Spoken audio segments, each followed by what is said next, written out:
either live by the gun or you die by the sword.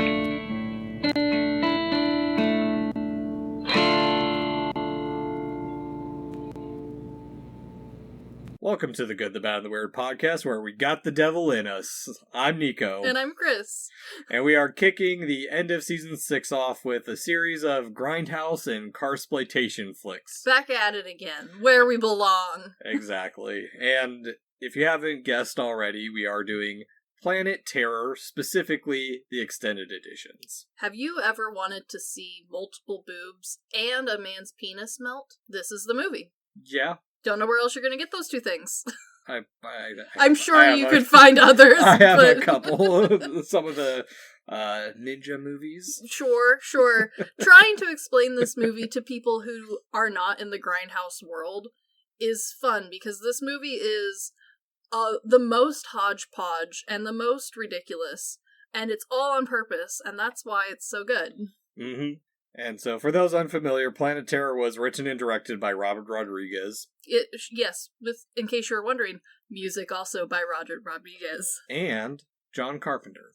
Yes. Yeah, and there it ties a little bit into what some of this movie intended to be at one point, so... It's intended a lot of things. It's starring Rose McGowan as Cherry, Freddie Rodriguez as Ray. Who is not related to Robert Rodriguez. But there are other people related to him in this movie. Yes, in true Rodriguez fashion, his children make an appearance. Marley Shelton as Dr. Dakota Block, and Josh Brolin as Dr. William Block. Yes, along with a few guest surprises that you will be introduced and maybe jump scared to along the way. Yep, and at its core, Planet Terror is about a group of people trying to survive a zombie apocalypse, kind of.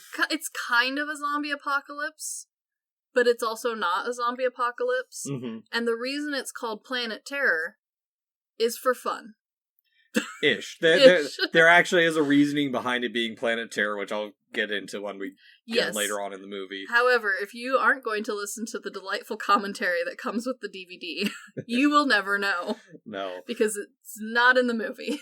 Yeah, and supposedly there's an edition of this that was released, and for those who don't know, it's technically Grindhouse, but It's called that because it's a pair of movies done by Robert Rodriguez and Quentin Tarantino, with this one being Rodriguez's portion, obviously, and the other portion, Death Proof, being Quentin Tarantino's. Mm-hmm. I could not get a copy of that one, and all the ones you find on Amazon get reviews of this was definitely a bootleg. This isn't like the one. Yeah. Because there's also supposed to be some fake trailers that made for them, which I unfortunately forgot to get to all of them, but one of them stars our favorite Nicolas Cage. Of course. Who else? Werewolf Woman of the SS.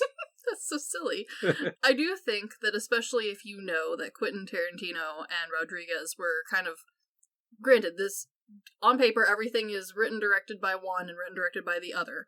However, according to stars and cast, there was a lot of collab. Mm-hmm. And you can tell, because the number of footsies in this movie is a little blatant.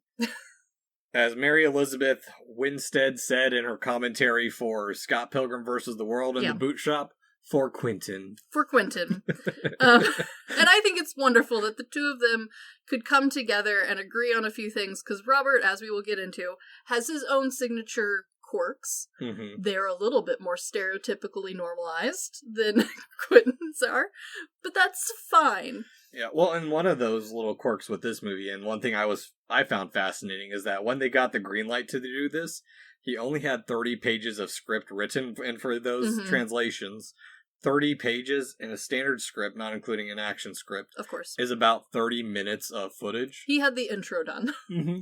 Yeah, that's not a lot. But he used the actors to help fill out the personalities, using the cast to sound like they're actors and based on their personalities, and then also just kind of letting them help develop the characters a little bit. Sure. Rose was the only one considered for the role of Cherry, so. Yes, and there's, granted, again, allegedly is going to be used in this next paragraph that I wrote quite a bit. Allegedly, the only reason is because her and Rodriguez were dating at the time. That part's not allegedly. They were dating at the time. However, the allegedly that this role was only for her and only for her alone was because of the dating. That's the alleged part. The other alleged part is this is pretty well known that as a double feature between this one and Quentin Tarantino's film, this one did worse. It got much better. Quentin's got better reviews, it got much more marketing, it had a better screen time and runtime in theaters, it went to DVD faster. This one just did not perform as well. And, again, allegedly, the reason for that is Harvey Weinstein, who we all now know. He's tied to this movie. He wasn't a fan of Rose being in this movie because, allegedly, he had assaulted her years earlier and was not excited to have to work again with her, allegedly. And allegedly, Rodriguez says, allegedly, that in retaliation to having her cast as the main actress, allegedly, Weinstein slashed the marketing budget, successfully hurting this at the Blockbuster. Which is weird because when this was originally released, it was done as a double feature, so they were both shown together. But granted, they were cut down. That's why we have the extended editions now. I think they were both cut down to like hour and a half apiece. And again, a lot of this is alleged people saying things during interviews that I found digging up from cast directors and coworkers who've been working with, honestly, this group, because a lot of these people have worked together several times. This is all just the hearsay that has floated around the YouTube interview space for a long time now. So, how much of this is not alleged, and how much of this actually did hurt the movie, I have no idea. Because by now, Planet Terrors kind of have a cult following. Yes, it's still not as popular as Quentin Tarantino's film, but I think a lot of that has to do with just the ties to his name. And the ease of which of getting some of these things is also kind of weirdly balanced. So, I don't know. And that's kind of weird to think of, too, because of the two, in looking at Tarantino's entire filmography... True. If you talk to someone who loves Tarantino, Death Proof is the one that they haven't seen. Yeah. So, I don't know how much of the allegedness of the interviews that I listened to talking about why this movie didn't do well are real, and how much of it is just that this movie is kind of a hot mess. A fun hot mess, but a hot mess. Unknown. Interesting. But before we get into it, I do want to go over our sources for today's episode, including commentary by Robert Rodriguez, as well as the featurette's 10-minute film school, which he promoted multiple times in his commentary, which I love. I do too, because I honestly watched the commentary first and film school second, and by the amount of talk he put up, I thought it was going to be much longer and not just 10 minutes. It was still a lot of fun. The Badass Babes of Planet Terror, Casting Rebel, Sicko's Bullets and Explosion, the Stunts of Planet Terror, The Men, and The Friend, The Doctor, and The Real Estate Agent. And I found and dug up several interviews with multiple cast and crew, mostly talking about their experience working with Rodriguez and film in general.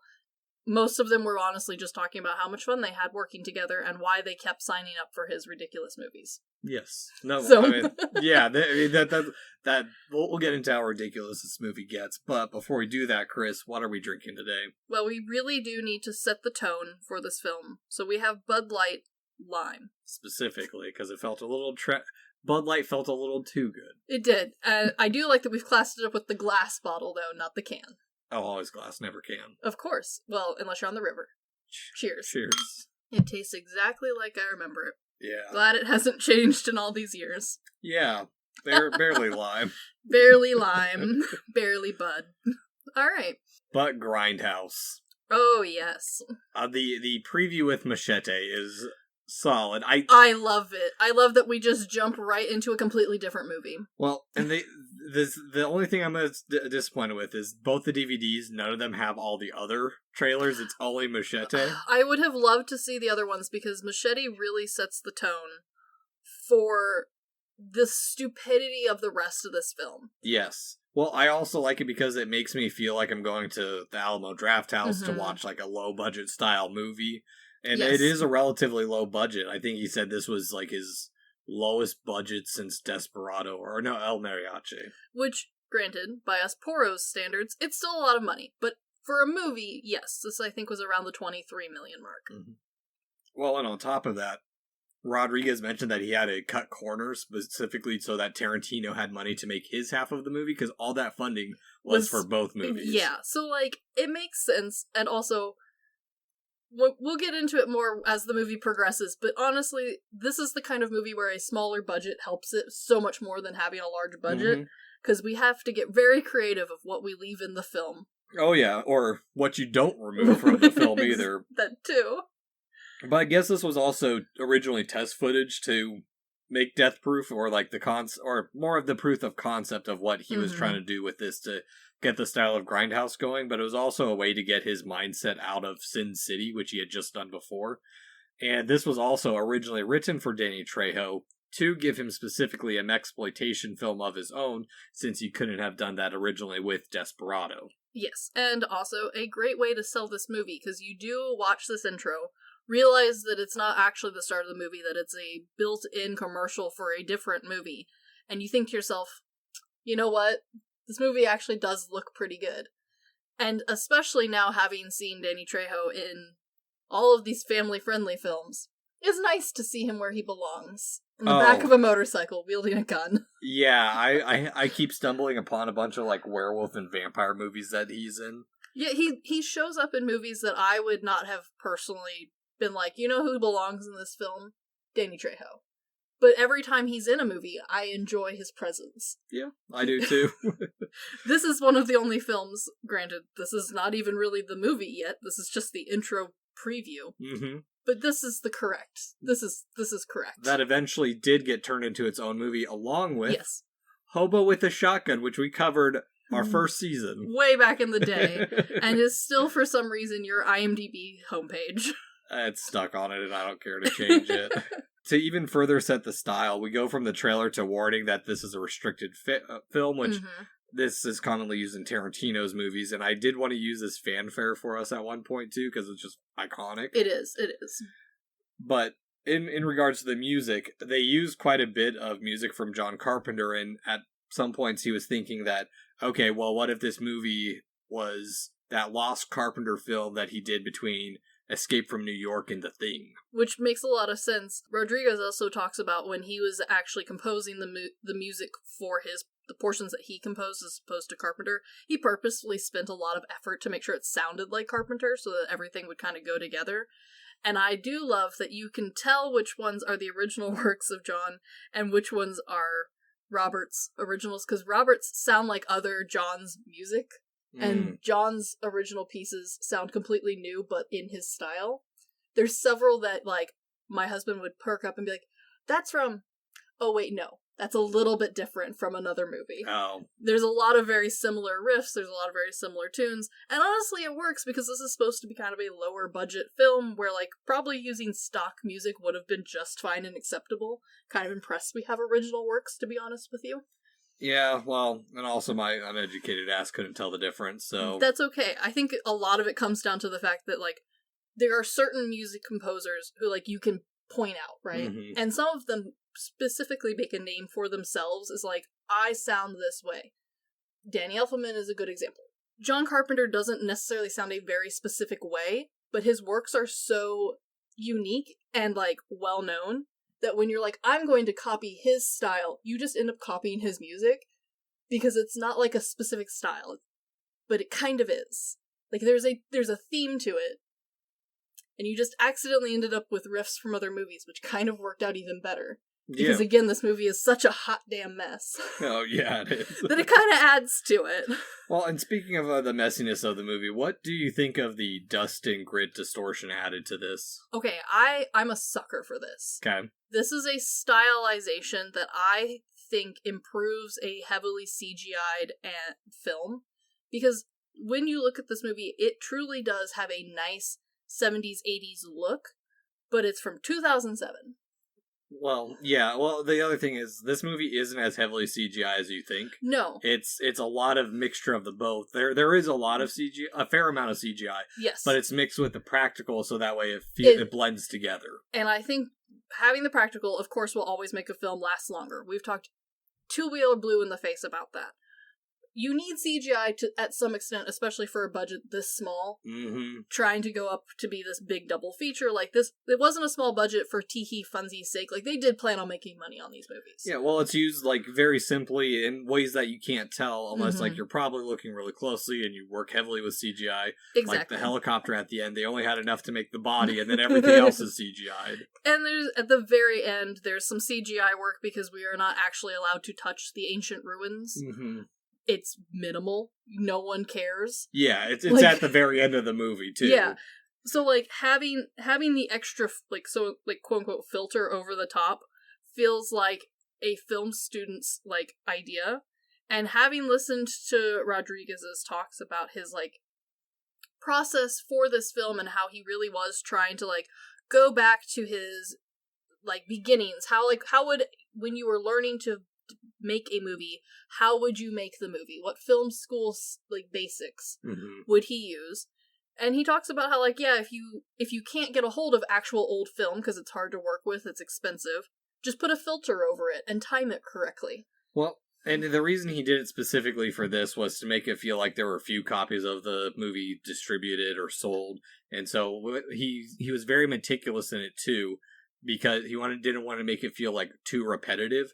And that's what I think sets this one apart from all the other movies that do this. I agree. Is because I do have a love-hate relationship with this style. Sure, I see it. And Rodriguez does it as part of the project, where most of the movies feel like they just throw it in arbitrarily just to try and make it feel like it's that Grindhouse style, with it just being kind of a really dumb movie. Like, there was one flick I watched, They Live Among Us, where it didn't do that specifically, but it was done in the not found footage, but like kind of investigative reporter style. Yeah. And every time the scene cut, it went to static. And it just like pissed me off to no end, because it's like, why? We get the scenes cutting and you're turning off the camera. We don't need to see this every single scene. And I think the other reason why the weird filters and the extra, like, stretching of the tapes in spots, like, or faux stretching of the tape because this is a digital film, works even better is because you can also see where we are playing intentionally with all of the other film and movie making magic that a student would be working with. Like, oh, I'm going to do a creative transition here. Oh, I don't have a thing here, so let me do something creative to fix. Like, there's a lot of problem fixing. Granted, this is Robert Rodriguez. He doesn't need to learn all of this stuff. It just feels like a fun assignment for himself to try. But that's kind of the fun of this movie, is that there's really no end to it. There's really no boundaries either. Because even though this is supposed to be a zombie movie, we deviate from the zombie plot so often. Oh yeah, well, we deviate from the main plot as well. I mean, we get our title cards and credits over an exotic dancer. Yeah, and okay. And it should be fairly obvious who the main, like, character is. And granted, from a, like straight on paper, like, formulaic way, you know who the main character is. However, there's several very interesting characters who are in this movie a gosh darn lot. And because of the way this movie is filmed and the way the dialogue is written, you spend a lot of your time going, who am I supposed to care about? Because again, this is a zombie film and I have to cheer for certain people. Oh yeah, I mean, we barely know who Cherry is right away, and she's dramatically quitting her go-go dancing gig for reasons? For reasons. Also, my husband has questions to what it means to clock out by swiping your finger. I told him to use his imagination. In the words of Rubber, because I rewatched that recently. No reason. That's the best excuse I've had, because, like, my mom, and the reason I had my parents watch Rubber was they were watching, what was it, the last episode of this season of Reacher or something, and the kid doesn't close up his duffel bag, and she's like, why don't they do that? I'm like, oh, you guys have to see this movie. It's no reason. There's no reason. There is no reason. And so, my favorite excuse for especially this movie is use your imagination. Because why does anything happen in this film? Use your imagination. Well, for me, it's just a good, sleazy, and cheap-feeling opening that explains nothing, but Rodriguez tries to make it feel important down the line. I also love that we've already teased that Quentin's feet fetish happen in his... And the feet show up in this film enough for you to know which parts Quentin helped with. Robert, less famously, but I would argue, not unnecessarily, is very interested in kissing and tongues and lesbians. And the entire intro of this movie is specifically to have a woman kiss another woman. Granted, it's with a mirror. Still counts. He talks about it way too much in the commentary. Yep. But, so this bit too was, he specifically put it in there, so that way, this was like the only time to like really put in nudity, so that way there was potential promise of nudity down the line, really sleazing up the movie in the beginning. He really does. It's very sleazy. But he also did it for, he also tried to set this apart from Sin City, where he had also done a type of go-go dancing with Jessica Alba's character. I do like that. Look, no shame. If you want to have go-go dancing be the first almost 5 to 10 minutes of your movie, you have go-go dancing be the first 5-10 minutes of your movie. We know what we signed up for. We looked at the front cover of this movie and agreed to put it in the DVD player. Mm-hmm. None of us were shocked. However, I do love that during the commentary he does talk that, like, part of the reason that this is here and we spend so much time looking at her legs and body is because later she's not going to have legs and body. Yeah. And I went, I disagree. Yeah. I don't think that this is 10 minutes worth of film, but okay. Yeah, I don't need, like, her I legs... I don't need to be proven that she can go-go dance. Yeah, her legs, like, even go-go dancing doesn't make it feel like her legs are that important to her. Also, because she's go-go dancing, and this movie is such a hot mess, we rely very heavily on some pretty low effort character design options to try and keep character and cast straight in this movie. Mm-hmm. Most of it comes down to costuming choice and the occasional hair or makeup choice. Yeah. Except for the go-go dancing part, because she's in her undies, because she's a go-go dancer. And then we completely switch our focus of, like, who's wearing what. So, like, I see your logic, Robert Rodriguez, and I would like to raise you, just embrace the fact that you like having girls dance in your movie. Yeah. Just say it. It's okay. Like Zack Snyder admitting the fact that the reason everyone's in fetish wearing sucker punches because it's like, well, who doesn't like women in fetish wear? Okay, and that's why I think, especially after watching multiple Rodriguez, granted, not the kids ones, he cleans himself up very nicely, but I would argue that a lot of his more adult-focused films has a theme, and it's okay, sir. Just lean in. You've seen where your buddy Quentin handed up. Nobody's upset. He's not out of a job yet. Well, he's got one more film in him, and then he's done. So it's gonna be all feet. It's just gonna be flip flops and sandals the whole time. From what I've read, it's called The Critic. So and it's just Critic's feet that he's taken pictures of over the years because that'd be beautiful. That actually would be amazing. That'd be hilarious. But I do think that what that does right away is it offsets the expectation of where this movie's going, because right when she's walking alone at night, it's that very cheesy standard horror film of, okay, well, this girl, the sexy girl that we just saw, is going to be the first one dead, much like My Bloody Valentine, where the first kill is them trying to get it on. So it's kind of pairing that, but like her just getting knocked in the trash offsets that expectation of like, okay, so she's not going to be the first kill. She's actually kind of important. I also like that from this, especially her getting knocked into the trash, immediately gets stabbed with a random piece of glass, and then hobbles away. Mm-hmm. We also kind of get a first baseline of how durable humans are in this movie. Because again, this is a zombie film at its core. And a zombie film, you need to have a baseline of how wimpy your humans are. Mm-hmm. They either can run away real good and are almost impervious to everything, or they are so wimpy that, like, a slight breeze takes out your entire cast and crew. Or the zombies don't really have the same rules in every scene they appear in. And, like, that's a different set of problems, right? I like that from the beginning, we can all agree that everyone in this movie is mildly badass. Mm-hmm. You don't have to be the most badass, but you can withstand being stabbed slightly. Yeah.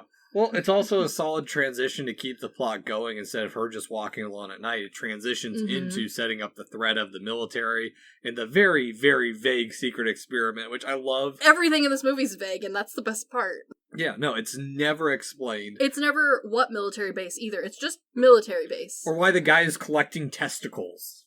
Great question. Yeah. And according to Rodriguez, it was just something that he thought would make for a funny gag. Yeah, and he's kind of right. It is. It's disgusting and great because it goes for it goes on for way too long. Well, yeah, because this movie's gone from trailer for a fake movie, to titties, Yes, 4 titties. To military and grossness. Yes, and then we get my favorite part of this movie, which is the surprise cast jump scare. Bruce Willis is in this film. Yeah, and I also love knowing that the only reason he's in this is because after Sin City, he told Rodriguez he'd be down for whatever he was doing. And he took him up on that offer to the point where, like, even Tarantino didn't know that Bruce Willis was going to be in the movie, and just when he shows up, he's like, oh shit, Willis is in this? And according to everyone who's worked with Rodriguez, they've all enjoyed, for the most part, granted, everyone enjoys working with him, and, like, Bruce thought this was hilarious, and when Rodriguez even announced, like, yeah, you're gonna be, like, a big bad guy, like, you're gonna be, like, one of the bad guys, but I kind of want you to be uncredited, he was like, is this, like, an artsy thing? He's like, no, I just kind of want you to be, like, a surprise. Yeah. Well, and it is great, because, like, up until this point, like, Bruce Willis has been in a lot of more bigger and more serious movies, even if they're a little goofy at times, like, Pulp Fiction has its goofy moments. But it's a serious film. Ish. Yeah, like, yeah. It has its goofy moments, but, like, everyone acts with sincerity. Everyone brought their A-game acting to the silly film. Mm-hmm. This one, I think Bruce is maybe the most serious actor in this movie, and that's perfect because it's so over the top and it's so out of place from everyone else. Oh yeah, no, 100%. And that's the other thing too, is like the level of acting to this movie. Despite almost everyone in this movie being a veteran actor or actress at this point, they did a great job of, I'm going to act the hell out of this horrible first gig in hopes that it's going to be it's going to take me to greatness. Yeah, no, you very much get the vibe of everyone's acting for their life in this horror film because maybe this will be the thing that shoots my career into space, despite literally none of these people not having starred in multiple films, most of them with Robert Rodriguez previously. Yeah. Like, what are we all doing? There's a reason I compare him as the Mexican Takashi Miike, or Hispanic Takashi Miike. And the only person in this movie who doesn't bring that, like, sense of, if I don't do well, I'm not eating this month, or I'm not making rent, is Bruce Willis. He walks in set like he's Bruce Willis. He does all of his acting, and apparently this was his idea, was to do all of the acting in the same way that he had just done previously in several of his other roles, where he's, like, a military general. He was like, I'm just gonna play that guy again. And he's like, sure. So, like, the way he takes off the masks, the way he, like, waves in the guys to, like, zip line down later in the film, the minimal eye contact, like, this was all just so much farther over the top in, like, and he's in this movie for maybe 5 minutes. Yeah. We see him at the beginning. You're gonna now forget that Bruce Willis is in this movie. You're gonna forget the entire paramilitary plot for, like, a good hour. Oh, easily. In fact, to the point where I was jump scared by Bruce Willis twice in this film. First, seeing him this time, because also he has a slight goatee for this movie. And the goatee was, again, slowly, I believe, just Bruce's idea of being like, so you don't want me credited, you want me to just kind of, like, show up and people be like, is that Bruce Willis? So do you want me to have, like, a little bit of facial hair? And he was like, yeah, sure, I don't think anyone's gonna be fooled, though. And he's like, probably not, but it'll be enough. It'll be something a little bit different enough. And he's right, because he takes off his mask and you go, is that Bruce Willis? I completely didn't even notice he had a goatee. It was one of those things where, like, I looked at him and I was like, I'm pretty sure that's Bruce Willis, but I'm bad with names, I'm bad with faces. Let me ask the person who's better at it. And he goes, pretty sure that's Bruce Willis. Is he in this movie? I go, it's not on the DVD box. Well, he's also not one of, like, the big three characters, so, like... No, he's just the bad guy. Exactly. But even from then, we get to the barbecue joint, which is... I love this barbecue joint. I love this barbecue joint. Where is... Okay, the location of this movie is so vague. Because it's near a town, but also the town's real small. But also the town's big enough to have a big-ass hospital and a military base. But not big enough for the military base to be well-known, or have a name, apparently. It feels very Texas to me. This is the epitome of a horror movie that is located in the void. And we've talked about this with Westerns, where, like, the West is a void set, right? This is the quintessential horror movie void, where there is a town and another thing and one highway that somehow in a straight line connects all three of those things. Because there's no cardinal directions, there's apparently no idea to leave, except for the end of the movie where we're escaping to paradise. Sure. Yeah. Like, this barbecue joint seems to be both simultaneously located in Texas and Louisiana swamp at the same time. I don't know who gave this barbecue joint the building permits, but they need to have that license revoked. Well, and that's why I'm thinking Texas is area, because I've worked on projects where we go to permit and whoever's in charge is like, yeah, we don't really do inspections or permits here, just build it, and if it doesn't fall down, you're good. Yeah, I've had to go take pictures and measurements of those buildings. And you're like, do you have building plans for what happened over the last 50, 80 years here? And they're like, no, we've had 5 expansions, no building plans. And you're like, cool. Yeah. That's not a problem at all. This building feels like that. Yeah. And I think that really solidifies, because this was apparently a real building. This wasn't, like, part of it's a set, obviously. But, like, most of this was a real building that they found, and they weren't allowed to fully burn it down. Yeah, well, let's also remember, it's also a gas station, because it is also a gas station. We get another guest appearance from Fergie. I did forget Fergie was in this. I won't lie.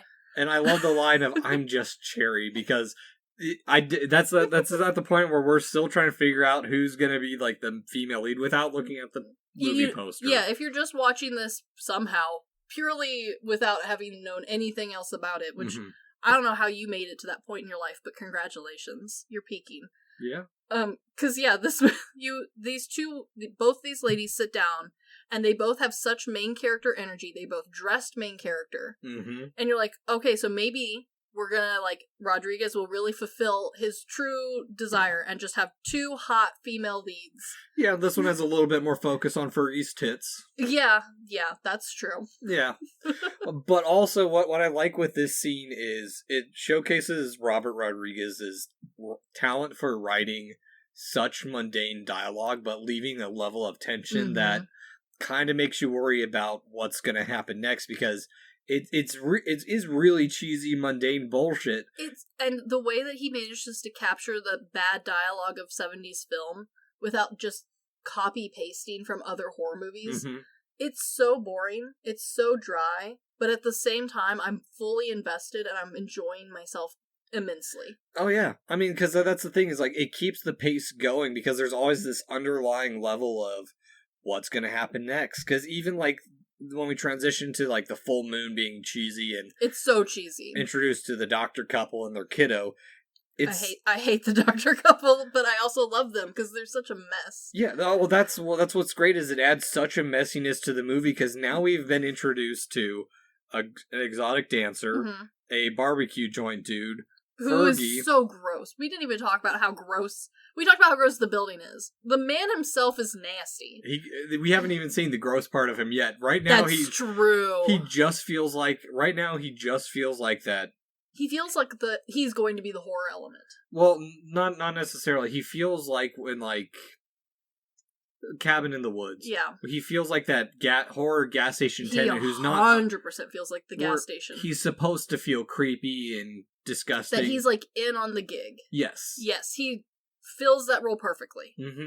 But yeah, no, the doctor couple is just another plot element to just add to the story that doesn't really... They're not actually needed. Technically, most of these people are not actually needed. But by this point, I don't know who's who. I don't really understand what's truly happening. We kind of don't even understand the zombie part of this movie yet, because the only thing we've really seen is maybe acid tripping and some skin melting. Which was shot in such a, like, cool and clever way that you're not even sure if that's real. No, exactly. And even, like, we only know so far it's affected the military people, and not, it's like, oh, it's in the air, and it's like, okay, we don't know what this does. Like, how much of it do you need? Is it going to be a bite thing if it transitions, or do you have to intake the gas to have it transition? I also love that the way the cloud of gas is shown, like, drifting through space. Well, and, like, that's the thing, is, like, it's not drifting like we would think of, like, fog and stuff. It's drifting upwards. So yes. It's clear that someone got footage of, like, a thing of smoke or mist bellowing out of something and has just copy-pasted that on top of footage. And it's beautiful, because it's not moving in any direction, as they say, with the wind. It's not even, like, in a cool, threatening sort of way where it's like making skull shapes or hands. Like, it's not doing anything. It's just floating like a cloud. But we also get a solid transition as well from... This is true. The transitions in this movie are pretty good, actually. Yeah. And this one specifically was for Tarantino, in my opinion, because it goes from the hand in the sink to Cherry's foot.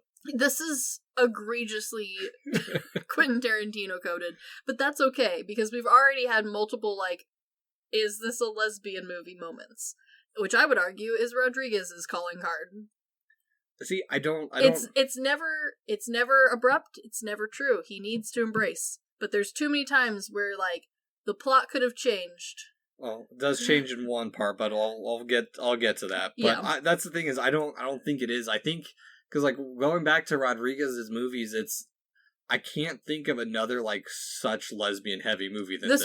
This one is by far the most egregious. But I would argue that he does all of this on purpose. I would argue that this entire foot part is very on purpose. No, that's he was very intentional with everything he did too, really lean into the genre and just take all the schlock and not give a shit about expectations. No, and that's why this movie is what it is, which is a lot.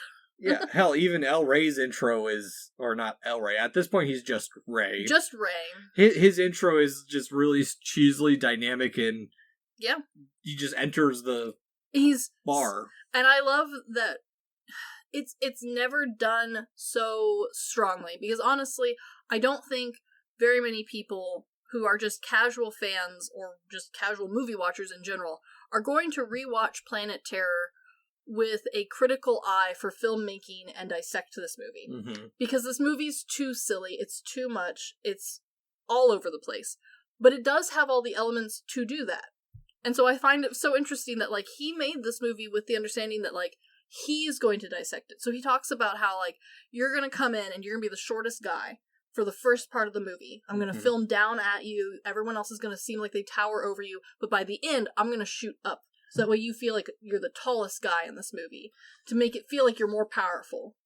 Yeah, well, that's the other thing, too, is I think that... You say that it wasn't intentional for, like, to be dissected, but I think that's... I think he wanted to dissect his own movie. But I think it's made for film nerds like us who love the garbage movies, who that's our bread and butter, that he knew 100%. We're going to go through this and be like, you did this, you did that, you did this. Okay, I see what you're trying to do here. I agree, but I don't think he made this movie for those. I think he made this movie for him, and he happens to also be one of us weird garbage film nerds. Oh, I mean, yeah, that's exactly what it is. I mean, I think he said that from the very get-go, even with Spy Kids. He makes the movies that he wants to watch. Yes, he does, and apparently he also writes them so that maybe his own children can watch them, which we'll talk about. Yeah. Which, good on you, man. But I think that's one. There's another thing he does in this, not just this scene, but with the rest of the characters, is that when we really get introduced to TJ, the pitmaster and owner of this dive restaurant, the slimy one, yes, he's drinking his barbecue sauce. It's so gross, but it's making him quirky enough without going over the top, and that's one thing he does with each one of these characters. Is they all have a singular quirk that makes them interesting, instead of like movies that try and make their characters too interesting or too over the top with like the multiple things. Like Cherry's got her useless talents that actually are useful. Dr. Chick has her, we'll see later, her in shots. I have questions about those. We'll get back to those.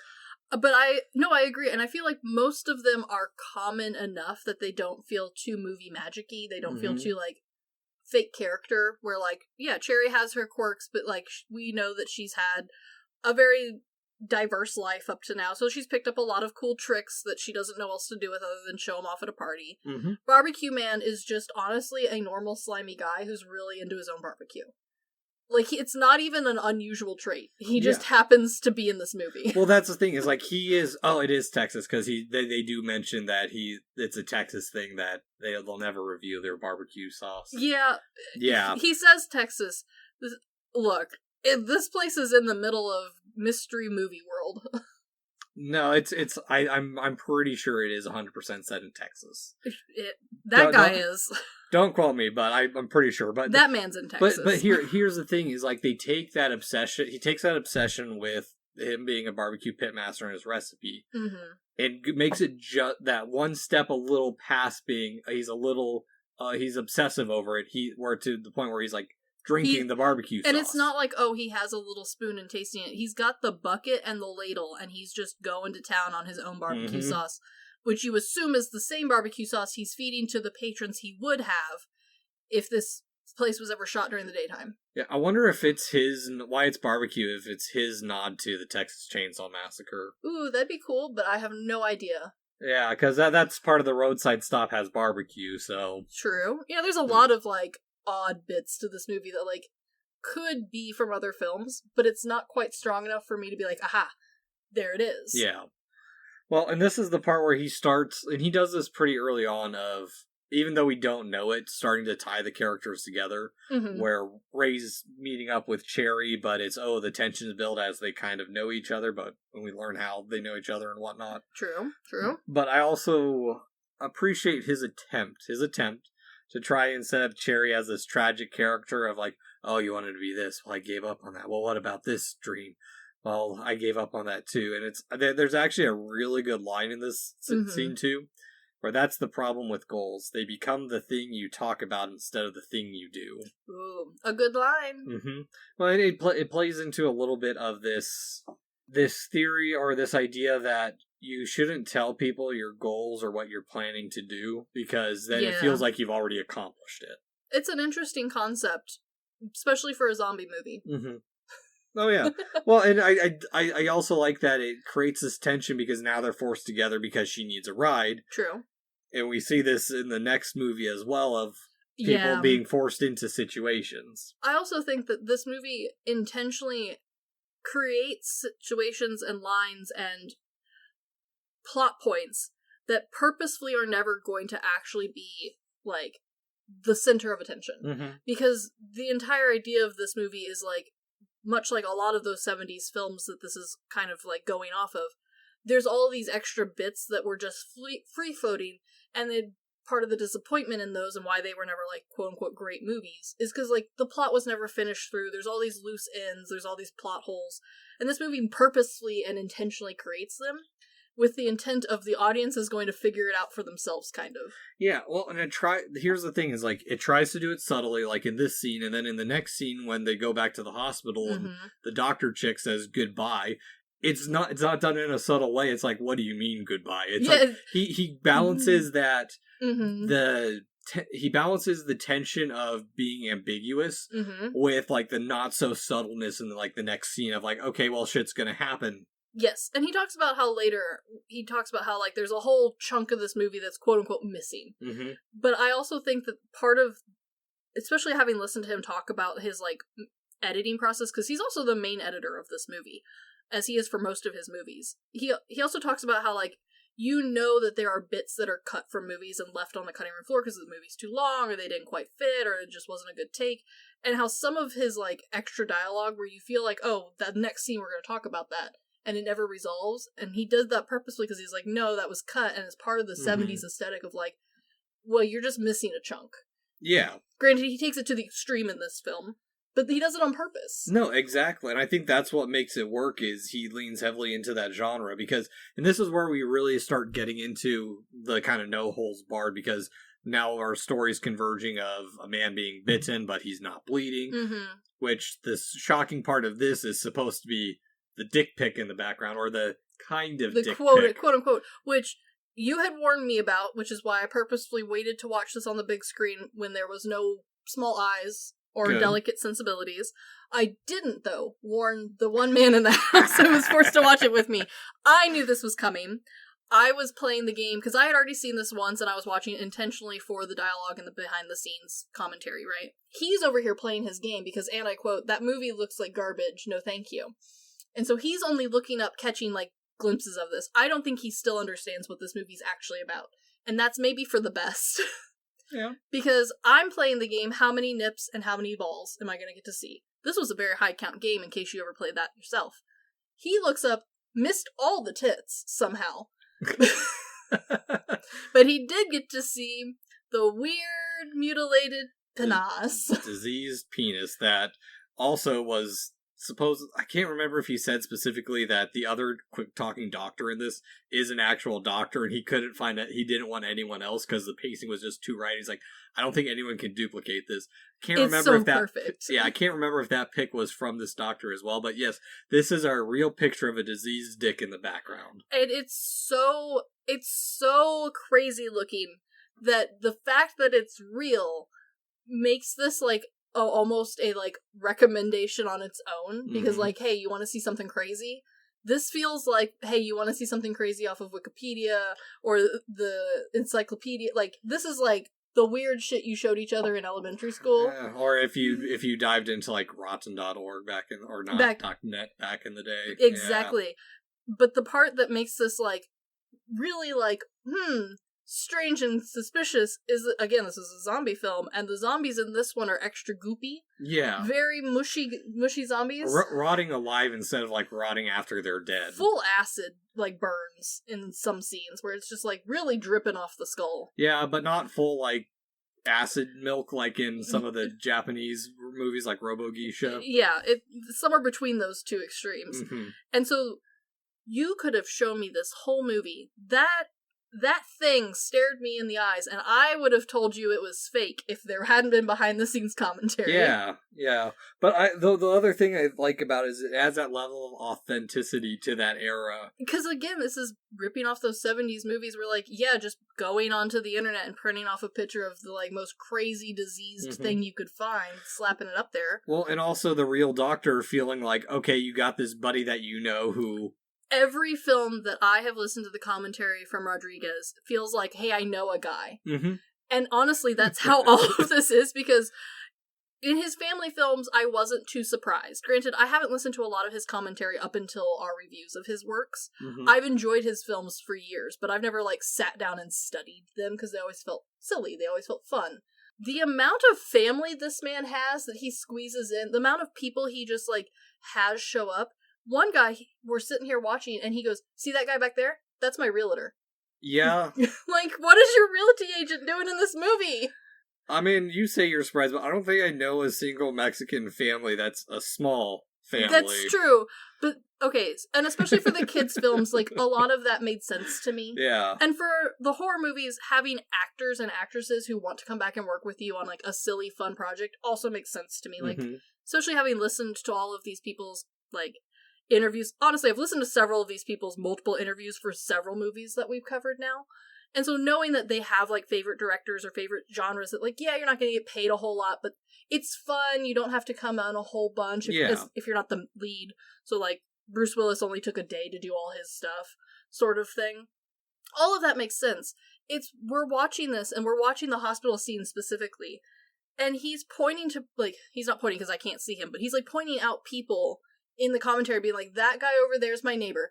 That guy over there's, like, my realty agent's friend. Like, these are just loosely known people who just agreed to be in this movie. But that's what makes it such a good budget Grindhouse movie is it's like, we got these 5 people to come in today. That's why this scene is so sparse, is that's all we could get to come in. And it explains, like, all of these strange, small hiccups that if you were going to critique this as, like, a big work piece that's like, oh, I've spent all this time and money hiring all these very professional people, at no point would anyone have accidentally kicked the camera.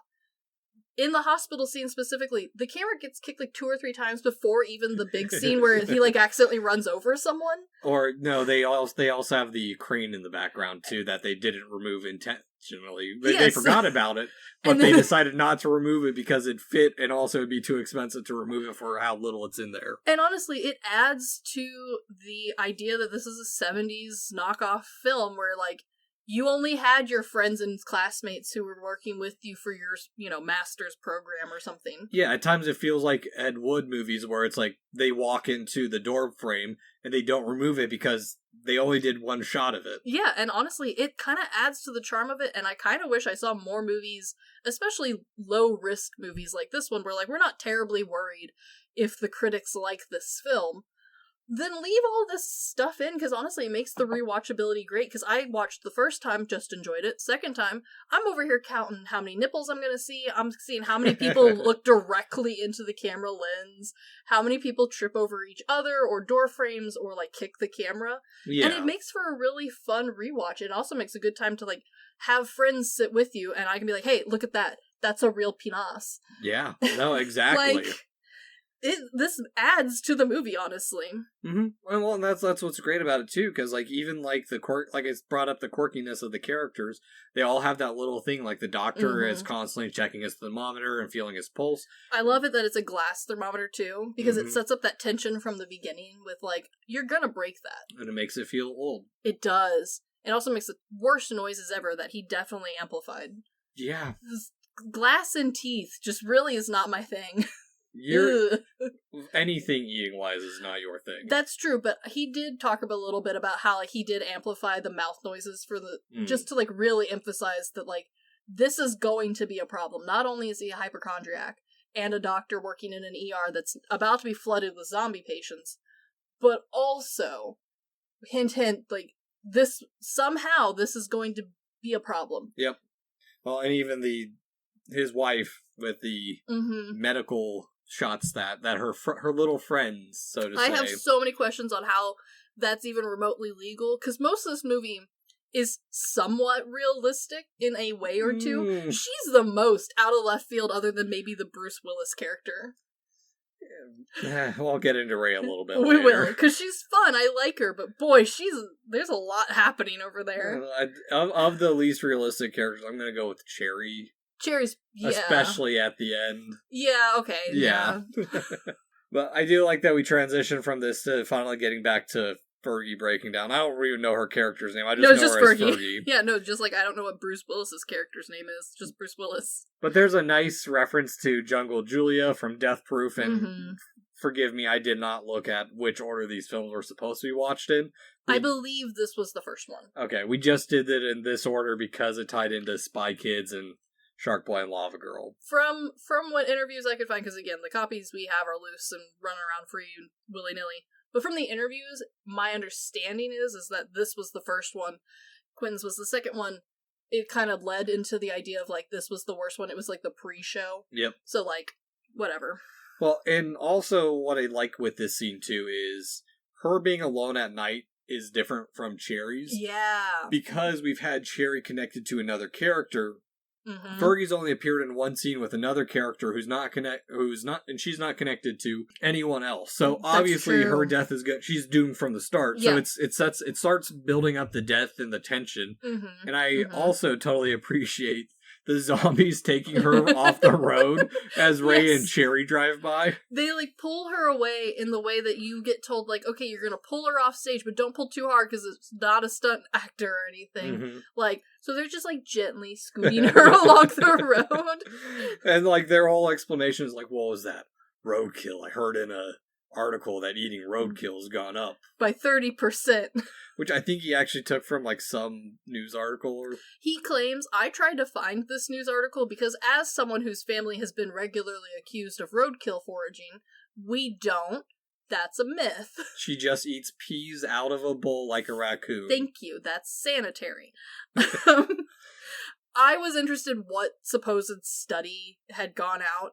As far as I could find, there's no actual study or survey that showed that people have, at any point in the 70s or in the early 2000s, were taking roadkill in larger quantity than the normal amount, which is still too much. I'm not saying my family does it. I'm just saying that some of y'all do it, which is still too many people. But I could not find these numbers anywhere in any actual articles. There was a lot of repeat from this movie specifically as, like, the quote. And there was a few articles saying that it was, quote, on the rise. However, none of those were credible sources. It was usually a lot of, like, sites that were known to hype up nonsense, or, like, just straight up The Onion, which is not a real news article, especially in the, like, 2007. So, like, I couldn't find this real article, and if he has a copy, he should put it in the sleeve of the DVD, because that would make it even better. That'd be funny. If it's part of, like, a bigger news article of, like, explain the plot of the movie, and then that's just like on the side. Yeah, that would have enhanced it. I can't find the reality of this in any way, but I like that he says it with such confidence. Both the actor and also Rodriguez in the commentary say it with such conviction that, like, maybe it's real.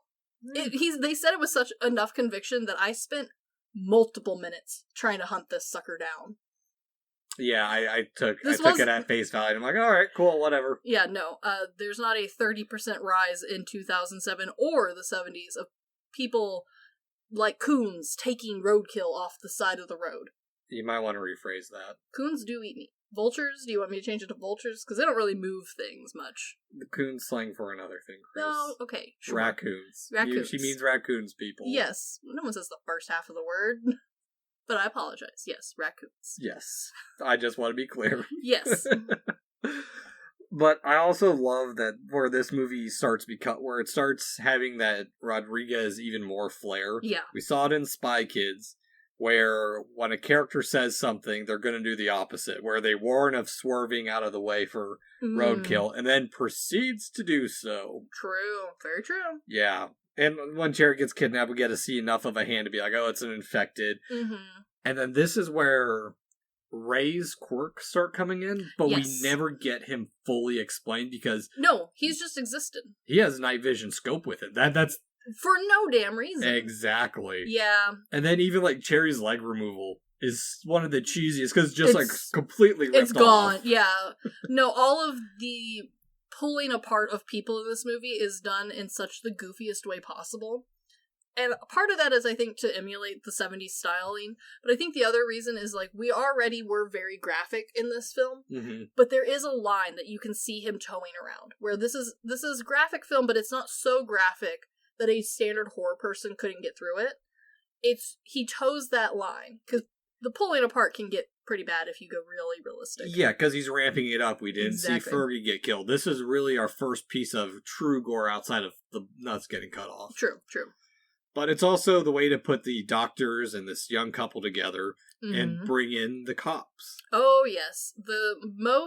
Okay, now that you've said Texas, the most Texas-y sheriffs to ever sheriff. Exactly. And it's also hinting that Ray's got some history, but we never learned that. No, because he's an enigma. Yeah. But there's such bad dialogue in this too, and it's perfect. True. The line I like is, a missing leg that's now missing. Yeah, there's... And it's so silly that, like, I don't care that there's some really goofy dialogue. In fact, I kind of enjoy it. It feels like it adds to the aesthetic. Oh, yeah. Well, and it's also, like, if you're not paying attention, you can see in the background that the disease is starting to spread. The hospital is getting a little bit more crowded. And again, that really adds to the rewatchability of this movie. Because the first time you watch it, you are really focused in on the characters. And again, the silly dialogue kind of helps you zone in on just them. Because you're hearing all of this kind of nonsense, trying to piece it together. And then the second or third time, I'm mostly watching the background people. Because again, I was having fun with some of the background guys who aren't normally professional actors. But at the same time, like, you can definitely see all of the, like, little bits of everything building. Like, there's not a from scratch explosion of zombies sort of thing. No, exactly. There is that build, and he does a great job with that, because even when we cut to the barbecue with a gross cutting of the meat shot. Oh, it's so gross, but I also love that they definitely used somewhat cooked brisket. It's just the lighting, the tool choice for cutting the brisket, like, the fact that he just kind of flings the fatty piece to the dog, it feels slimy. Mm-hmm. Yeah, no, it feels like a gross dive that you occasionally stop in. And the way that everything in this dive is also filmed, where it's always nighttime somehow there, it's always badly lit, it really does add to that horror movie, like, oh, this is either the guy doing the killing or he's gonna prep you to get to the killer. Mm-hmm. He feels so villainous. Despite having done nothing wrong, technically. Well, and I disagree with that, because we've already established that he's just kind of that goofy, run-of-the-neighborhood character. I'd see here... Yeah, but that's all part of the plot. That's how they get you. Well, no, because that's the thing, is, like, he's become such a bigger character in this that he doesn't feel bad for... He doesn't feel evil to me, because usually that character is a one-off character that you don't even think about until they run, like in Texas Chainsaw Massacre, they run back to the gas station asking for help. And that one unassuming character now has a bigger role. True. So true. It doesn't play into that fully. It's already diverted that, okay, this guy isn't going to be the creep because we have zombies to deal with because that's true. They're already getting to the barbecue. And this is where, like... I do wonder how close this barbecue joint is to town. Well, or to the base. Everything's 2 miles to the base. Well, do we even see town? No. We just see hospital, house, other house. We do a little with Cherry. Oh, a tiniest bit. Yeah. But we don't see barbecue joint. And the way it's filmed, I assume barbecue joint is in the middle of dirt nowhere. Mm-hmm. Again, though, everything's 2 miles from the military base because they only had one shot of one sign. Yeah, that works, though. But I also like this scene, too, because it adds a little level of character to it where there's this unseen rivalry between him and some other barbecue joint. Yeah, which also feels like he's maybe blown it out of proportion because you can't really trust what this guy says. Because every time anyone shows up, he's like, you want to taste almost famous barbecue? Exactly. like almost award-winning? Yeah, actually, that would be a fun name for a restaurant, Almost Famous. Almost Famous. I'm sure it's somewhere. But I do also... There are some other things I don't get. So, like... Yeah. Cherry waking up with her missing leg with supposedly the tinge of sadness because some of her other goals, now she doesn't have a leg and she can't do it. Sure. But I wonder why her tears are white in this. Like, it doesn't make sense. I think it's solely there so that they could see them on the camera. Okay. I legitimately think that's the only reason. None of her makeup would have given you white tears. She's at no point implied to be infected in any way. So, like, I think it's just because the camera wouldn't catch him. In the words of Rubber, no reason. No reason. Just 'cause. Yeah. But there's also, like, little cuts in back of developing characters, the rivalry between, and really making it feel small town, with the barbecue joint, TJ being brother of the cop. And yeah, everyone's related to everyone. Well, like, even his just calling of, like, yeah, there's some creeps outside. He's like, I'll help you, and... I won't raise the rent if you tell me your barbecue recipe. Yeah. No self-respecting Texan's gonna tell you. Yeah, it's all good fun, and it makes for good banter and dialogue. Mm-hmm. Well, and speaking of the dialogue, when we get the reveal that the wife's doctor that the lesbian lover is dead. Yeah. Who's Fergie, by the way. Yes. Which, the way that this is revealed with the double phones, so silly. Yeah, well, even like the line... It's a no-brainer. Yeah. Oh my god, it's so stupid, but it's so perfect. Well, and also what makes Tammy great is that originally it was written as Tommy, and it was changed solely just to milk the cheese of the genre. Like it's perfect. Yeah. Well, and all, yeah, because like it's like, oh, she's leaving you for a woman. Like, that's kind of funny. It adds that layer of drama that this movie... truthfully doesn't need, but the drama adds some interest to all of these characters, because everyone has a level of drama in this that is not typically seen in anything outside of a 70s quirky horror film. And so having the extra drama really, like, nails home that, like, all of these characters, you don't need to care about any of them, unless you'd like to know the tea. You just need to know that this is putting them in danger, because... yeah. Because on top of this apocalypse about to happen... the husband goes full psycho, and that's the thing, is like, if you're watching this for the first time, it starts off feeling a bit justified of like, okay, his wife's been talking behind his back, she's gonna leave him. Yep, burner phone and all. Yeah, but then when he starts going that little bit too far, it's just like... it starts feeling, and this is the only part of the movie where Rodriguez talks about his influences throughout the commentary, and for the most part, once he points them out, I can like go like, oh, I guess, but like it's not blatantly obvious, it just feels like a horror movie thing, right? Mm-hmm. This is the only part where he goes, and The Shining really inspired this little part of the film. And I kind of see it. It's the way that the psychotic energy builds, the way that he's decided to film things a little bit off skew. Just instead of giving like an hour and a half to build that, it's done in 10 minutes. Exactly. This is also where like her shots come back into play and add a little bit of... honestly, add more comedy to the movie than... I think it does, and part of it is because this is so out of left field. Mm-hmm. Like, they're surrounded by medical instruments and zombies. There's 100 ways that we could have chosen to, like, inflict damage, right? Yep. And what we chose was the most cliche sexy nurse prop known to man. But it's using her quote-unquote claws against her. That's true. And also just a way to add, again, more drama to this entire situation. Yeah, but it honestly, because that's the thing, is like he builds the drama and then he pulls away because they're pulled away because bodies are missing. And I love it too because like they're like, well, where did it go? And they look down at the giant-ass blood trail. Blood. Yeah, that they had to walk by to even get there. And it's not even subtle. It's like 3 feet wide, so much blood. It's up the walls, it's over the doors. Like, you had to step in this. Do you not notice your shoes are gross? It fits so perfectly into that cheesy, poorly put together movie. Yes. That they didn't have they didn't have the time to worry about the continuity of anything. And I kind of love that. Yeah, no, exactly. Like, it, again, going back to Rubber, because we were rewatching it, my dad points out, this movie had it for me, and then the end, the bell's on the wrong side of the tricycle is on the other side of the last shot. You might have been the only person to notice. Yeah, no, exactly. But even then, like, that's the thing, is you talk about some of the shooting beforehand, where the ramping up as the bite spread to the sheriff and Ray, you get actually some pretty artsy shots for a Grindhouse movie. There's several. Like, I would argue that some of the editing between clips is very artsy. And then I would argue that some of the zombie bits are also maybe a little bit more elevated than I would normally expect from a 70s zombie flick.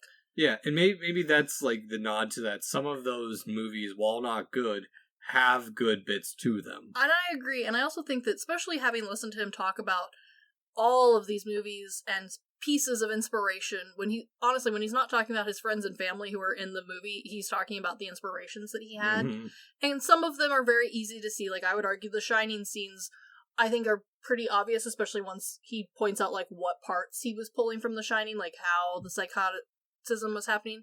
And then there's other parts where he talks about a movie that I genuinely probably hadn't heard of, had to do a little Googling and be like, oh, okay, I guess I can see where you're coming from here, or like, but the way you did it is honestly bigger budgeted, which is impressive because this is still a small budget, or just a little bit more elevated than I would have recognized it for. Yeah, well, even then, like, he plays heavily into the genre itself too, with Savini getting his finger bit off because if you've been in this genre enough, you know who Tom Savini is. It's a great trick of the trade. I also love how it's blatantly him just with a bent finger, and he just manages to hold it just right in every scene, but it's so clearly just a bent finger.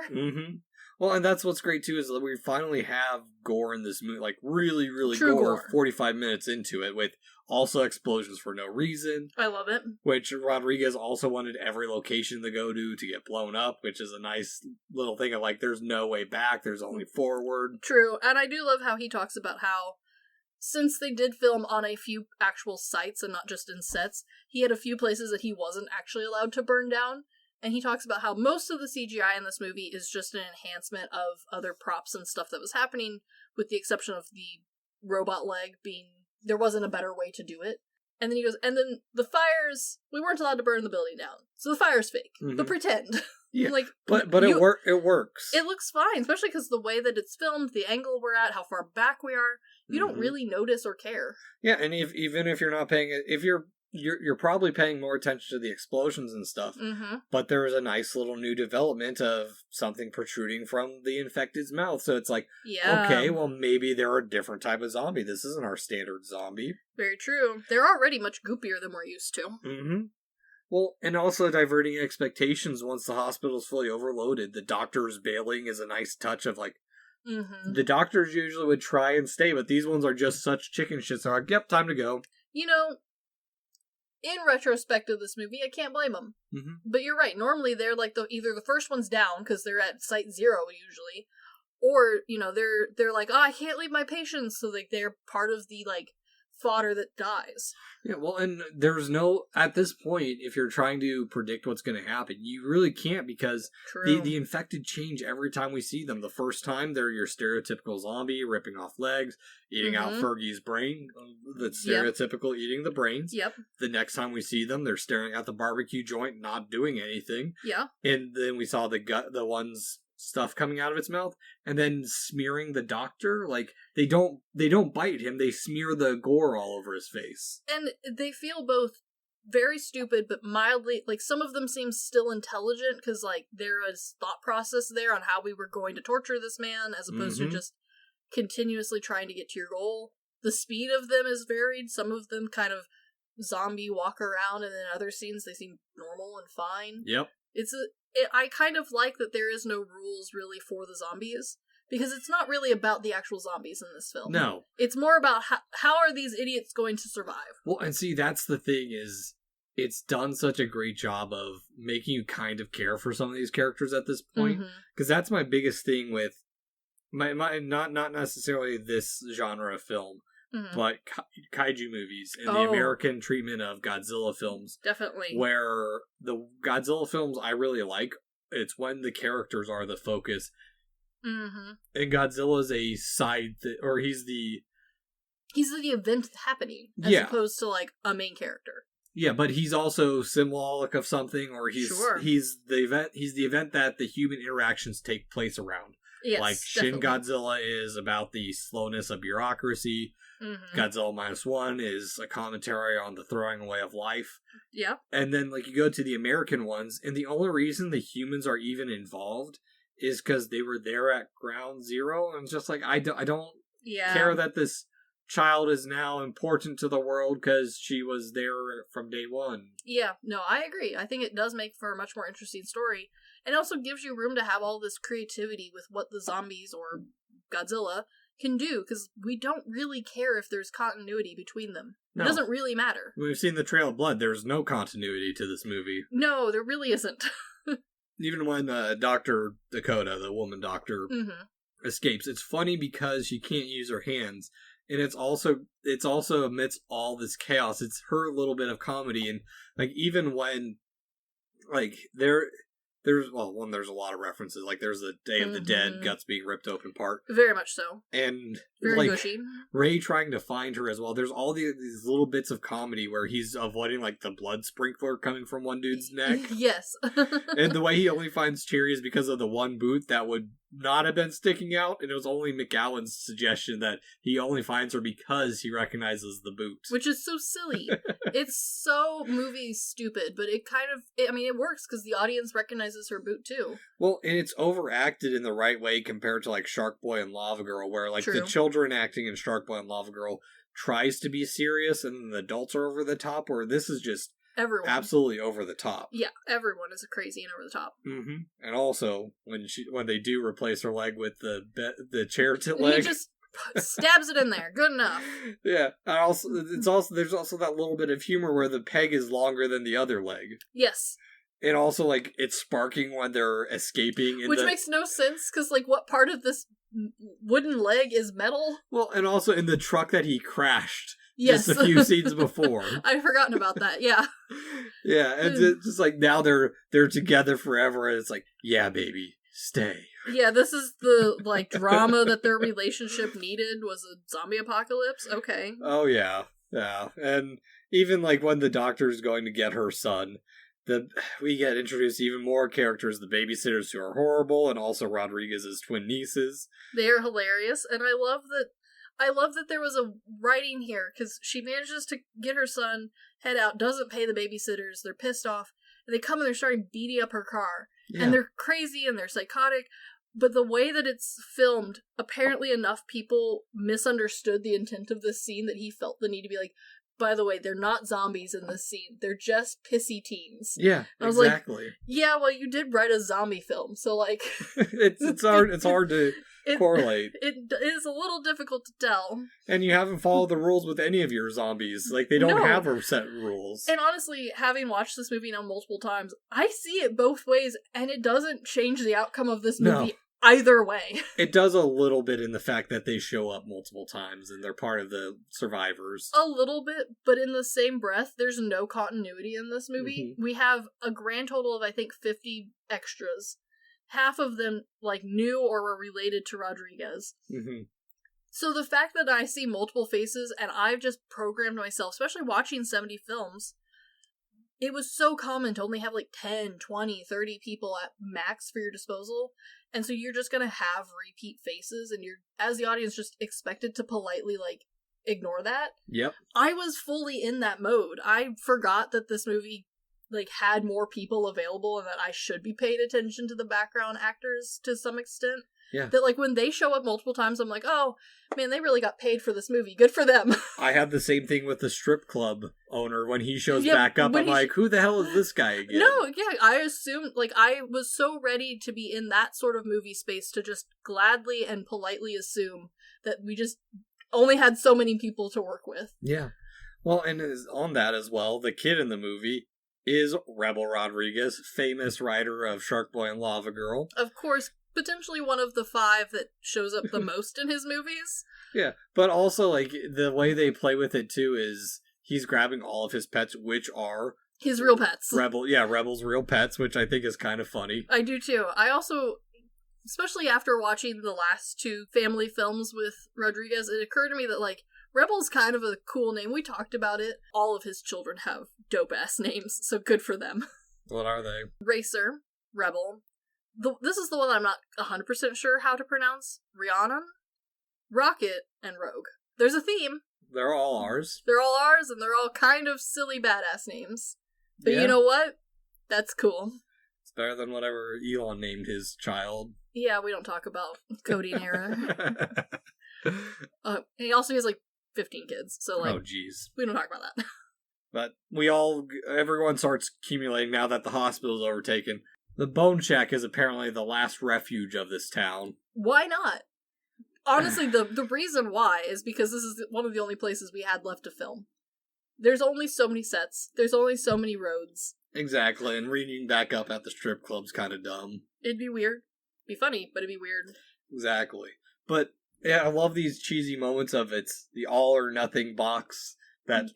Which is just a bunch of badges to hand everybody. Deputizing just random people who are part of the group who we've never seen, except for Ray. Yeah, I love how one of the lines is, give everybody a gun. Except Ray. It's so stupid. And even, Cherry tries sneaking him a gun, and... and then, finding JT passed out after killing the creeps. It's just, it's such a stupid plot to the movie. And then him finding out the blood is key to the sauce because of the salts. It's so dumb. So bad, but it's so funny. Everyone is taking these roles so seriously. And it helps that there's not any side extras who aren't normally in movies. Everyone here is a very good actor, and they play this with the most passion that they can muster. Mm-hmm. And it's the stupidest lines. It's the stupidest scenarios. Oh, yeah. It's beautiful. Yeah, no, it's just all accumulating as everything really does come together. The only thing that we have sidetracked right now is the mom and her son being toothless buddies, which I love this scene, too. Because it's giving the kid the gun is great. Mm-hmm. Mm-hmm. But also, she says, shoot like your video games. What games are you letting this 8-year-old play? I'm assuming Duck Hunt, but that's me being generous. Well, and even then, probably. Well, depends if he's playing Doom or something, if it's the Super Nintendo era. Okay, so this is supposed to be a 70s film, but all of the technology is from 2007. Oh, so he's playing Grand Theft Auto or what was? Did we have we had the PS3 by that point? I think an X360. I believe so, and also by that point there was numerous backtrack technology for real in-person real life holding a thing and pointing and aiming sort of tech thing. Wii. I'm not sure if the Wii was out yet or not. I think so, but I'm not 100% sure. But there was plenty of arcade games that were zombie based with real shaped guns. Yeah. So maybe this kid's really cool and he goes to the arcades. I don't know. Possibly. But I do, again, like we said with this movie, don't do something, proceeds to do it is the name of this movie. Fact. I do like that he wanted the kid to die in a stupid way. Yeah. And it is very much so that Grindhouse movie of back in the day, pushing the envelope of acceptability of child dying. The child's supposed to survive. And I do wonder, because he did shoot 2 versions of this. Yes, he did. One where Rebel's character survives, and then this one. I wonder how he's going to break that to him, because he told him how he would one day, but I wonder how he actually did it in real life of, yeah, you didn't make it in this movie. Yeah, I don't know. I love that he was kind enough to be like, okay, we're going to very quickly shoot 2 different versions, because my kid's in this, and I want him to, be able to watch this, and, not be the dead character. Yeah. But also, it's not in the vision, so both versions. Exactly. But it's a way to, like, really get your cast down without really getting your cast down, because he's gone, but we're introduced to other characters. I mean, we return to the sheriff, who we kind of forget's there. Also, the speed of these zombies make no sense, because after the kid's dead, they're all there, and so's the husband doctor. Surprise. Yeah, but it's all just a way to, like, really make it feel small town, where she was going to her dad's house, who just happens to be the sheriff who was trying to take care of the mother. Again, everybody knows everybody in this film, or is related to everybody. And it kind of works, because there's just enough characters that you kind of remember who everyone is. Having all of these multiple connections doesn't necessarily enhance the character for you, the audience, because you know they're going to die. You think. You pretty well assume most of these guys are dead. Yeah. So, like, being like, oh, there's all this extra, webs weaved. Oh, the reason it's so sad that you should like this guy, he's not a total asshole. He's taking care of his wife, who's, like, on the verge of death. Just can't take care of herself. So sad. It's like, yeah, but he's still a dick. Yeah, kind of. Like, I don't know. It doesn't really matter, but it's fun. It's a fun background bit. Yeah, and it like you said, doesn't matter, because, like, we're building up the escape plan. I love that they keep trying to build up that El Rey something more. Yeah. Oh, and it's always done in this vague, who is he? What's his past? Yeah, he feels like the drifter in a Western movie. Yeah, 100%. He also feels like he doesn't actually belong in this movie. He feels like he's from a different super, like, action-based movie, and he just happens to be in this movie, because no one else is at his level. Yeah. Not even close. Oh, yeah. Well, and even then, like, we get, like, a small building of his character in, like, really supposedly heartfelt moment. Sure. And it's sexy enough and lost at the best part. Yeah, that's so funny. Because I love the play that this movie was so limited they could never find this missing reel, which, by the way, a reel's about 11 minutes and would have pushed this movie to about the 2-hour mark. And that would have been too long. And I do wonder, because I also think it really does enhance the plot, because we jump right back in not knowing what we missed. And, like, you don't need to know what you missed. Yeah, well, and I wonder if it influenced some other stuff, because one of my mangas that I'm slowly picking up, thanks to you, Fire Punch. Yes, yes. I wonder if it pulled from this, because at one point they cut an entire fight scene from that. Which is hilarious. Yeah, and the person who's doing it is a big film nerd, so I guarantee it's probably pulled from that. But that's what's great, is that there's so much chaos and unanswered questions. The babysitter, the go-go club women, and the owner are there. You don't get any explanation. It cuts the sexiest parts. It cuts the most important part for Ray, because it's it explains who he is. Cut. Well, we get one line of the sheriff's, or the deputy or sheriff at that point, saying, "If I had known you were El Rey." Yeah, like that's supposed to mean anything to us. Like, he's now on the verge of death too. Like, he comes back with a chunk missing out of his neck. Yeah, and Ray's now in charge of everything. It's like, and Ray is now given a gun. Yeah, give him a gun. No, give him both guns. Exactly. And he's just over here twirling them like he's from the Wild West, and everyone's going, "Wow." Yeah, and, like, they tear apart Savini, and it's not even done in, like, again, like, there's a very nice line between somewhat realistic-ish gore and, like, very fake gore. They tear him apart, and he looks like a puzzle pieces are coming apart. Yep. He doesn't even look remotely real. Well, it was their homage to what Savini's done to many other characters. Which I totally love and agree with, but I love that the way they tear him apart isn't even close to, like, good horror movie standards. This is the most, like, I have $4 in budget. What can I do? Oh, yeah, and on top of that, like, their epic escape, they suddenly have a killdozer. The sheriff is self-sacrificing, which is supposed to mean something? Yeah, exactly. And all of this just because, like, we're supposed to have all this development in 11 minutes. We missed so much. Yeah. But honestly, this is brilliant, because, like, I don't care how we got to this point. No. And even then, on top of that, the fucking pocket rocket, when he pulls it out of the trunk of the car. So silly. I love that Rodriguez is like, yeah, by the time we got this, like, it was illegal to have, so it's like, we barely got one. And for those who don't know, a pocket rocket is a miniature bike, and they still make mini bikes. So you're going to be like, I know people who have those. They're children-sized bikes. However, a pocket rocket could go highway speeds. Yeah. That part is now illegal, and I think they max out at like 5:15-ish. Yeah, it's not a reference to him pulling out his dick. Yes, thank you. But also, like, it, like, that is such a specifically 2006, 2007 reference, because, like, I remember those being out, because, like, that was kind of, like, peak car interest time.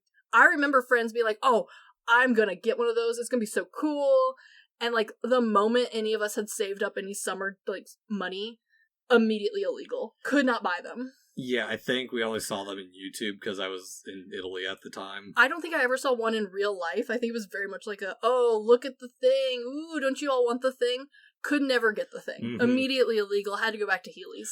Well, on top of that, him, like, leading them on the pocket rocket. And, like, the fact that he, like, quote-unquote, never misses a shot. And so he's, like, taking out their kneecaps because he's so short. He's, like, sitting here squatched, like, crunched up on this tiny ass bike. Yeah. Well, I love that they're driving off and he sits there for a second and then just starts shooting them. Like, it doesn't do anything. And also, I love how so unrealistic this movie has, like, really leaned into, because the angles that they're working with do not even try to to make these bullets realistic. He's shooting fully around people. He's like, go ahead, walk out there. I got you covered. And he would have to shoot through her to hit some of those angles based off of, like, the shots we've seen so far. Nope, it just, bullets are whizzing, bullets are flying, nobody dies. The dog dies. The dog does die. The dog jumps off, which I think is gold because, so that's the one part that I kind of forgot about. And I love it because it is so unexpected. And like you said, there's no right or wrong in Grindhouse. But True. What I like with it is I have this theory, if there's too much of a focus on the dog is going to die. Especially in horror films. True. So when the dog just does it, it's like, okay, well, that's how you get rid of a dog having to show up in later scenes. I also think that it, like, is a fantastic nod to all the Grindhouse films that, like, came before, where we were maybe a little liberal with the death of the animals. Just a little bit. Cannibal Holocaust, Slave of the Cannibal God. There's a long list of maybe we should have had laws sooner. And so I do think it's also, like, a nice nod, because this movie's been nothing but, like, jabs from other films. And it's very blatant that he's like, oh, not only are you, like, I want everyone to be sad, because if you're not attached to humans, you're attached to the dog. But also, like, remember all those other movies where we legit killed animals? Yeah, this one's, I mean, he's fine, but he's dead. Goodbye, dog. Yeah, no more dog. I don't want to have him on set anymore.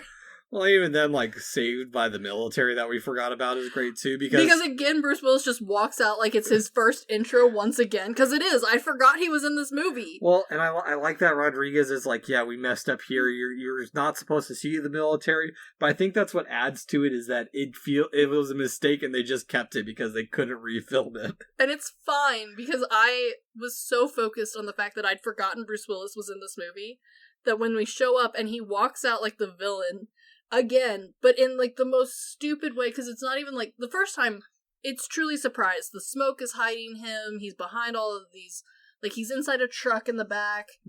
This time, he just, like, steps out from behind a guy. Yeah. Like, you're like, oh, hey, I forgot you were here. Well, on top of that, he's got dudes coming down from the top of the bridge, like, they're paracording in from where? Exactly. From where? Or why? Like, why are they just waiting here? But also, like, I love that, like, if you think about it, the paracord guys would have had to already be up there. So you guys drove onto the bridge and didn't look for the zombies on the paracord. Like, you're just like, oh, hey, look at that. Well, yeah, and on top of that, like, even they know who El Rey is and proceed to knock him out so that way we can transition to the base without having to do any more road shots. And it's the most, like, standard action movie knockout, just wha-bam, back to the head. Well, and even then, like, we get this whole explanation. This is where, like, we get the exposition. It's heavily exposition about Project Terror and the need the gas to live, which, by the way, the reason it's called why Project Terror was the original name, but they changed it to make it sound bigger and like a journey. So it's like, and that's what they did with all these other movies, is they made him grander and grander. Planet of the Angry God, that's sci-fi, but you get the idea. Which, like, when it is told to me that way in the commentary, I went, oh, I totally get it. I watched this movie without the commentary the first time and I went, So there was no space in this movie. No. And like the virus didn't come from space. We're not going to space. It was the planet itself was the terror There was sphere. no like shot of the planet being overrun by zombies. Like, it was so vague, and I was like, okay, the terror part I totally get. The planet part, no idea. And then this line happens, and I went, I think that should have been the name of the movie. Yeah. And like, I get it. I get why he changed it. I do think it's funny. I just think it's only funny if you're in on the joke. Yeah, or you know it. Yeah. So, yeah, but I honestly, like, their whole explanation of they need the gas to maintain their normality. Once they're off of it, they die, or they turn into the zombies. Sure. Also, this is the part where he explains that he killed Osama bin Laden. No, we're not there yet. Oh, sorry. We're getting there. Yeah, we're at the part where Tarantino starts playing the real creep of, like, move it, Peggy. Oh, yes. And his need to advance the story, which, good editing. I like that they pointed out that as he gets angrier, and this is the whole movie. Whenever something is about to happen, the film gets worse and worse. Like like that part of the film's been overplayed over and over again. I agree, and it does actually work, I think. Yes. And Tarantino's a great creep in this, but I do love the random stuff they have. Like, they got a random sax player in the prison. Oh, I forgot about that. Yeah. Yeah, JT revealing his recipe as a distraction is hella done, but the gun trick he does is cool, which I guess is his twist on something from Django. Yeah, why not? Yeah, I mean, all these, like, nerdy references. There's so much happening. Yeah. And even, like, the rescuing time of, oh yeah, because Peggy gets taken away. Yes. By Peggy, I mean Cherry and Dakota get taken away to be used. Yes, yes. But there's Women in Cages, which is more Grindhouse movies. It is very Grindhouse. Women in Cages is a fun movie. Of course it is. But I like that it's his nod of going from a zombie flick to a women in prison movie, just kind of layering that. All of the genres. Exactly. Because we already covered the hospital portion earlier. Oh, yeah. I mean, if you get a chance, women in prison movies are fun, and they're their own specific feel of Grindhouse. I do recommend the Female Prisoner Scorpion franchise with I know Kaji. You do. I know you do. Yeah. But also, it's like where they get really disgusting with, like, just the dialogue. They don't have, like, the zombies are gone, but the army men are discussing, like, Tarantino, one leg is easier access. They do make good effort to be disgusting, but there is still a line, and I think this is, like, what puts Planet Terror separated for me as far as, like, quality, is there is a line. They're trying purposefully to be gross, but you have this faith in Rodriguez and in this movie that line's not going to get too far crossed. Mm-hmm. Because we've already seen where that line is with the gore, we've already seen where that line is with the humor and the comedy, so we kind of know that this is going to be a balanced film. We're not going to go full I spit on your grave 45-minute rape scene. Exactly. Like, we know we're going to get, like, the implications, we know we're going to get some revenge, because we've already seen several implications of, like, we know that he references multiple women revenge stories. Yeah, the one dude's collecting balls for no reason. They say their line super seriously, like, get Lewis down here. He's getting his dick wet, sir! Sir! So it's like, Rogers, don't go get him. Yeah, exactly. It's like, the mission takes place first, Sergeant. Like, okay. But that's, like, where we find out that I do like this little bit that they add, where Willis's character, they give him a bit more than just being this generic villain, and the fact that it makes me think of a little bit of The Rock, where he is a bad guy. He is. But he's kind of justified because his entire crew's been screwed over because they all got contaminated with DC-2 on their mission to kill Bin Laden. And that's where it is, yes. And 100%, I know that maybe this was ad-lib or added after the fact, but he's like, I wasn't even supposed to be there. It feels very... I feel like that was him adding that, for sure. It feels very, like, Die Hard of, like... It feels so action movie bullshitty. And, like, I also feel like this movie does a good job of using just enough of the surprise guest actor, which Bruce Willis is for this movie. Because everyone's famous, but Bruce is the surprise, right? And they very easily could have just had him at the beginning, again here at the kidnap, like, surprise, and then just have him die or leave. And the movie would not have changed. But having him stick around for these extra little tidbits, and then being like, okay, and now we're done, really kind of adds some value to having this, like, really big name show up for 5 minutes of your movie. No, exactly. Because like his death scene is so quick too. It is. He's dead before we even get to like what happens to Tarantino's character. Yes, and I love that Tarantino's character really just like is like, I'm gonna be the grossest one in this movie. Yeah, making her dance on one leg is cruel but fun. It is very in line with this style of horror. Mm-hmm. And then, like, as he goes off his gas and starts getting really gross, his dick falls off, but he still tries. So slimy. Okay, so I told you that my husband didn't watch 90% of this movie, and he missed all the good parts for the most part. This part, he somehow didn't miss, and was so disgusted and entranced, he could not look away. And it has this disgusting pudding blob sound of... And it does this for almost several minutes. Yeah. And it's doing this. He has to put his headphones back on to be like, Well, I love it too because it makes me think of a less extreme version of some of these movies where she basically gets her revenge. She doesn't get raped or anything, but there's a revenge for his nastiness. But she pegs him. Yes, the leg being broken off in his eye socket. And also, I appreciate that, like, not only is it a nice homage to the collab the two are doing, but also it's a nice, like, finalized, this is as gross as we're going. Like, this is the cap of it. It's a nice peak. It does tie in all of the elements that we were working with earlier. And now we can just have fun with the gore. Exactly, because this is where the movie really gets fun. Like, they try and be motivational, or like that big action moment of like, you need to become who you're meant to be. I believe in you. As they give her the goddamn gun leg. It was so dumb. It's so dumb. And I love that Rodriguez talks about how, like, some fans, I guess, had written in and was like, I don't really understand the mechanics of the gun leg. How does it work? How does it fire? And he's like, I don't know, Kegels or something. Yeah. Like, that's what?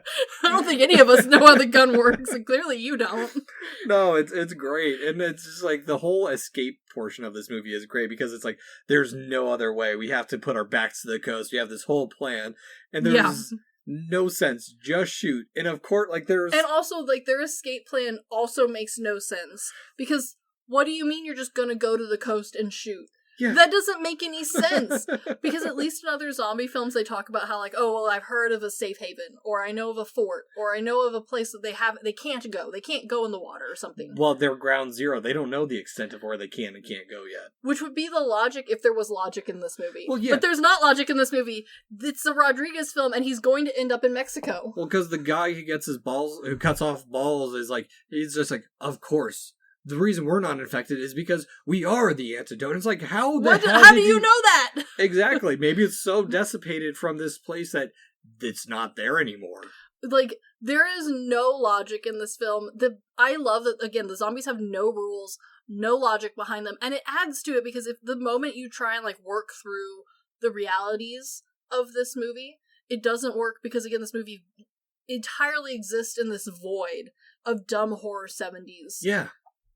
Well, like, the whole, like, heartfelt moment of the brothers are revealing his recipe, and then they just die together. It's so sweet. So stupid. Her flying on gun explosion and wire spin is a dope. I love that so shot. Amazing. And I love that he talks about how, like, with enough wires and with enough ground padding, you don't need to hire stunt doubles. Exactly. It's like, okay. I don't know if your insurance agrees, but sure. Well, even the male doctor coming back, like, we haven't seen him in the rest of the movie. Like, there's a huge gap of, like, him going to the woman doctor's dad's house. Yep. And then him coming and killing that guy, or killing the doctor, and, like, her cheesy line, no more dead bodies for daddy tonight. It's like, it's what so the stupid. Fuck are you talking about? I also love that we had fully forgotten and accepted that character was dead. I did not care about him anymore. No. And you're just like, oh yeah, by the way, he's still on the payroll. Yeah, and then, like, them using the copter to chop up the zombies. And this is maybe the most CGI, and I would argue the most obvious. Because up until now, it's been mostly used to cover up and touch up some stuff.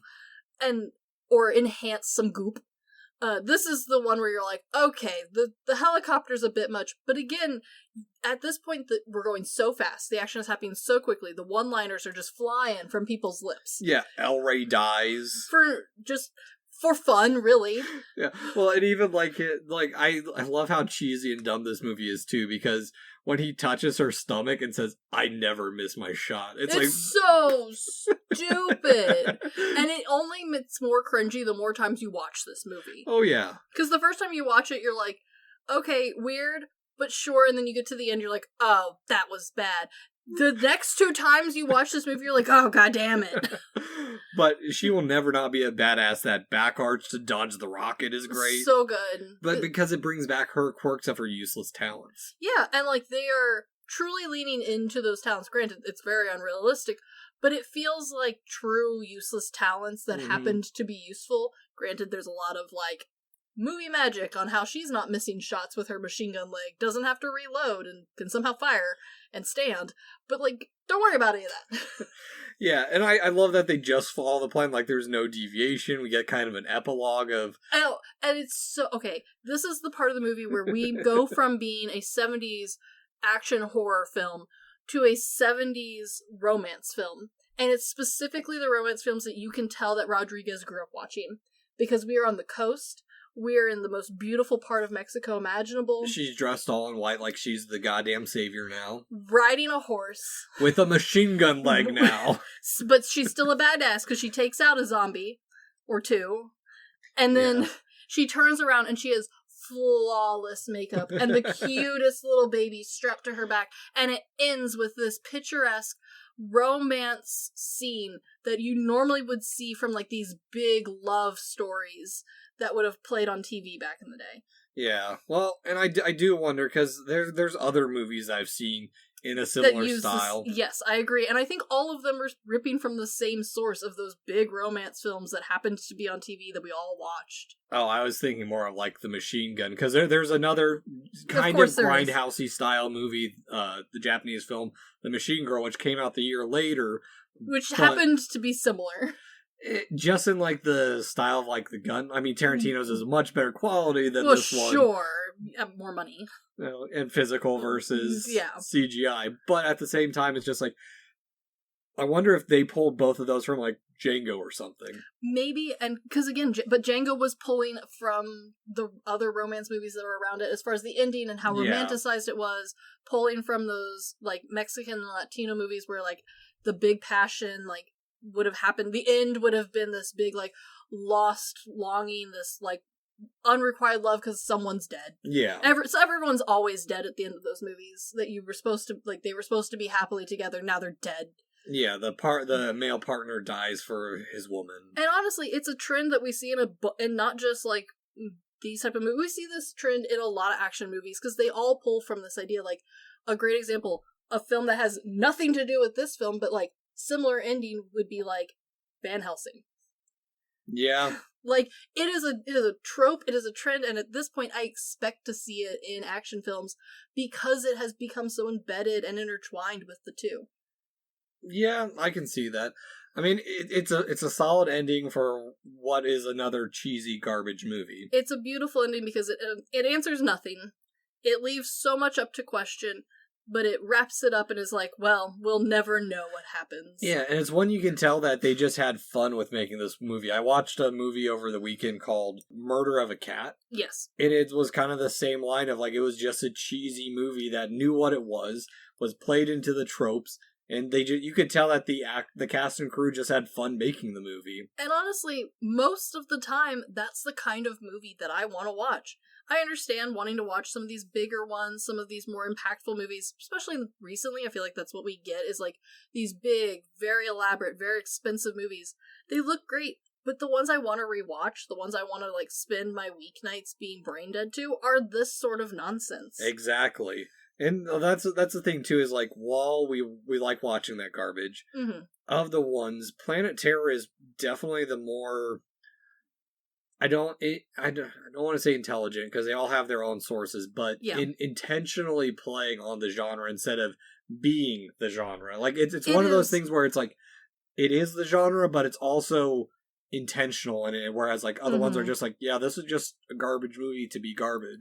And I think part of what's plants Planet Terror ahead for me as far as a rewatchable, something I know I'm going to come back to, I'm going to re-enjoy, is that this movie was made by a nerd with a nerd lens for this type of movie. He knew what sort of people were going to rewatch this. He knew what sort of references to pull. He knew where to add the little bit of extra spin or the little bit of extra money for different bits.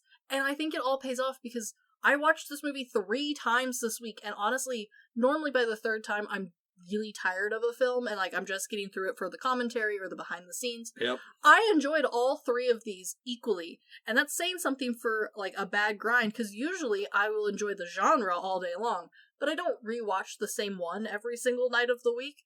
This one, because of how much detail, because of how much effort he put in to really being, part of this genre, really playing off of all of the elements, and trying so hard to incorporate all these little background bits that normally would just get overlooked with a budget this size, I felt like I was having fun every time I was watching it. Yeah, no, exactly. I mean, I've probably watched this about 4 times since we started, or said we were going to do this one, just because I had to do a rewatch, commentary, and then rewatch. Oh, always. I completely agree with that. It's got everything you want in this genre of film.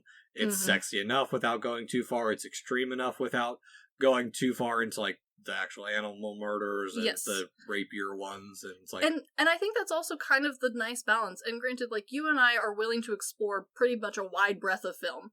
We're not scared off by most things. Yeah. But this one is a nice balance where I don't feel like I have to warn anyone. Granted, because of who lives with me, I probably wouldn't watch this on the big screen because it's just gory enough. But this isn't one that's too gory for most of my horror movie nights with friends. This one's not too sexy for my husband to have to be forced to watch with me. This one is a nice, balanced piece. It's still Grindhouse, it's still over the top, but it's a good balance. Exactly. Again, it knows what it is. I love that. So, Chris, good, bad, weird, how do you rate this movie? This one, I think for me, for the first time in a very long time, is going to get the perfect trifecta. There is plenty of good in this film. He did his research. The acting is phenomenal. The effort that went into it, I can see it, and I really appreciate it. There's a lot that is bad with this film. It is not hard to see. You can just watch it once, and you can pinpoint so many things.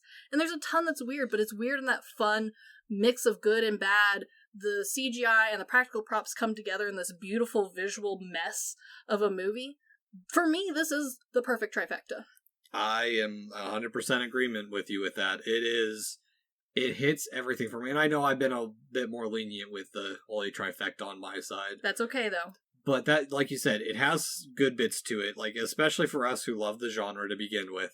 You can see all the reference and the love and the care that went into it. Definitely. It's intentionally bad, but it's bad in a way that works, unlike Shark Boy and Lava Girl, where that has bad moments to it, but they're just bad moments. And the whole thing is just weird, because it's a zombie movie, it's a women in prisons movie, it's a drama movie, it's got a little bit of romance. It's everything. Yeah, it's got everything you could... You can walk away from this movie with a killer barbecue recipe. No, you can't. In secret. Because he doesn't... I don't think he fully finishes the recipe. All we know is that it's got blood in it. Now it does. So, Chris, do you recommend Planet Terror? Planet Terror, for me, if you like horror, if you like Grindhouse, this is an easy recommend. I understand that this isn't going to be for everyone because there are some horror elements and because there is some gore. I get that that's not... Some people are a hard no, hard pass. But if you can handle a standard horror movie's amount of gore, you can make it through this movie no problem. Do not let the Grindhouse label scare you. Yeah, I have a little bit of history with, at least in my family, trying to introduce Grindhouse. I understand. It is a hard genre to get some people into. I started with Hobo with a Shotgun before that might be too far.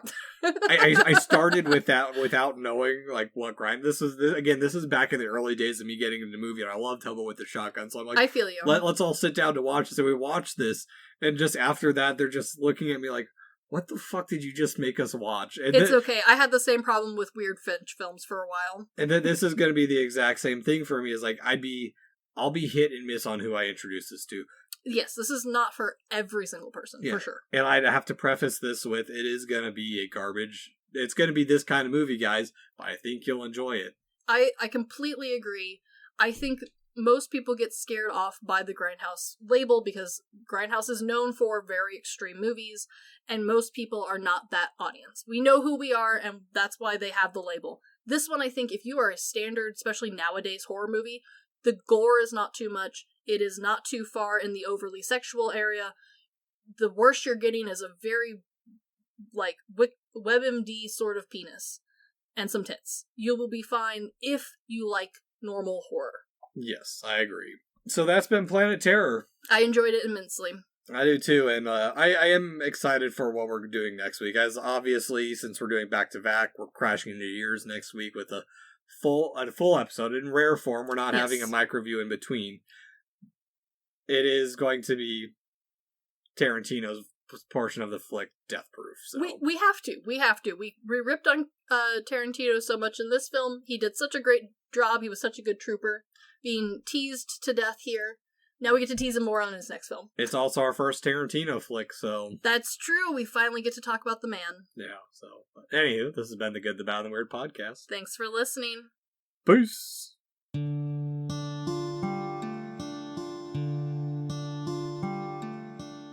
Thank you for stopping by this here town of the Good, the Bad, and the Weird.